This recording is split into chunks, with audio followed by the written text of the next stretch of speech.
Simply now inevitable. Patrick Mahomes, after halftime, 210 passing yards, 59 rushing yards. So he becomes the first player with 200-plus and 50-plus after halftime in any playoff game since the merger. Hard man to beat and still the problem for others. Kyle Shanahan sounding off postgame. And then they got it done. We all hurt. Everyone knows how it feels, and don't have a lot of words for it, but obviously we're hurting. Our team's hurting, but that's how it goes when you put yourself out there. I'm real proud of our guys for no regrets with our team. I thought our guys just played so hard today. Not everything was perfect by no means, but I'm going to lose with a group of guys. It's do with those guys anytime, and we'll take some time. We'll get over this and come back next year ready to go. By the way, your offensive possession ended in overtime. Obviously, one of the touchdowns. What went wrong when you guys couldn't get through there? On the third down, it looked like there was a protection bust up the middle. We were going to Juwan. I know it looked like Juwan killed him. One pretty good, but Chris Jones got loose in the middle. I think there was a mistake, not sure, but also he's hard, got a block. It looked like you thought about it, maybe going for it there in the field goal, or was that at all hesitation, whether to kick the field goal? No, we never thought about there, 4th and 4. Even if we do go and score, they still can go down and match it, and so no, there wasn't a thought there. Kyle, with the new rules for overtime, what goes into the decision to take the ball first there? It's just something we talked about with, that none of us have a ton of experience of it, but we went through all the analytics and talked with those guys, and we just thought it'd be better. We wanted the ball third. If both teams matched and scored, we wanted to be the ones who had the chance to go win, and we got that field goal, so we knew we had to hold them to at least to a field goal, and if we did, then we felt it was in our hands after that. It looked like your defense was pretty gassed at that point in the game. Did that factor into the decision making at all? Give them a little bit of rest?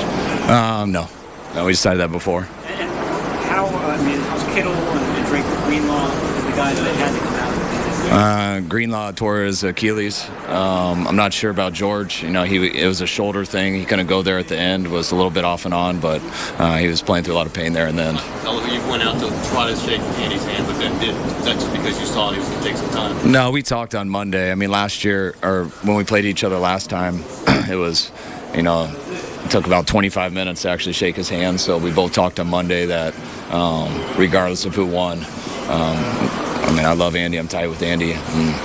But we talked, both of us were going to do that because it was too hard to get to each other after these Super Bowls. After all these hard losses you've had in 10 years, what did you tell your team after this one? Anything different? Any different tone to it? No, there's nothing different to say. I don't care how you lose. When you lose Super Bowls, especially ones you think you can pull off, it hurts. But, I think... I don't know, when you're in the NFL, I think every team should hurt except for one at the end. We've gotten pretty damn close, but we haven't pulled it off, and we're hurting right now, but doesn't take away from how proud of our guys I am. I'm real proud of them today, too. That's part of sports, it's part of football, it's part of life. But I'm glad we put ourselves out there, and I love our team, and we'll recover, and we'll be back next year strong. How do you assess your offense in this game? What's that? How do you assess your offense in this game? How do I what? Assess your offense. Each play is different. How do you think Brock played? He was definitely moving around, using his legs. Was that an emphasis to try to get him outside a little bit? No, we called a couple bootlegs and stuff, which is, you do that on that, but, that's what Brock does. Brock scrambles, he makes some plays, and, we knew it would be like that, just going, that was the toughest defense we've been against this year. We knew it going into the game. That's a good group. The way they mix up the blitzes and stuff, and the two shell coverages, they're tough against the run, and the man coverage they played was tough, but that's why they haven't given up 27 or more than 27 this year. So we had our chances. Needed to score a couple touchdowns when we didn't, but I was happy with Brock. Kyle, you did go for it on the 4th and 3 earlier. Does Mahomes factor into that? Like, we have to score more? Oh, yeah, 100%. That isn't probably something normally would do, but thought it was the right thing in that situation. Kyle, your special teams had some good... Interesting. interesting to think that the playoff rules amended due to the prowess of Patrick Mahomes in the past, those same playoff rules at the center of the discussion here today. And again, it's Patrick Mahomes' prowess that applies to any formation you throw at the great.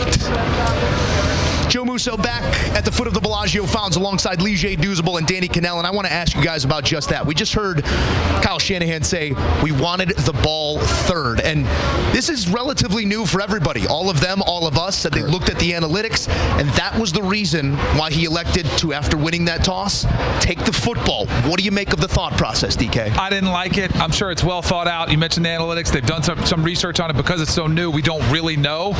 I want to know what I have to do to extend the game, to possibly win the game. If you want to be in control of your destiny, let them go. Get a stop. You know you need a field goal. If they kick a field goal, you got options. You can kick a field goal. You can go for a touchdown.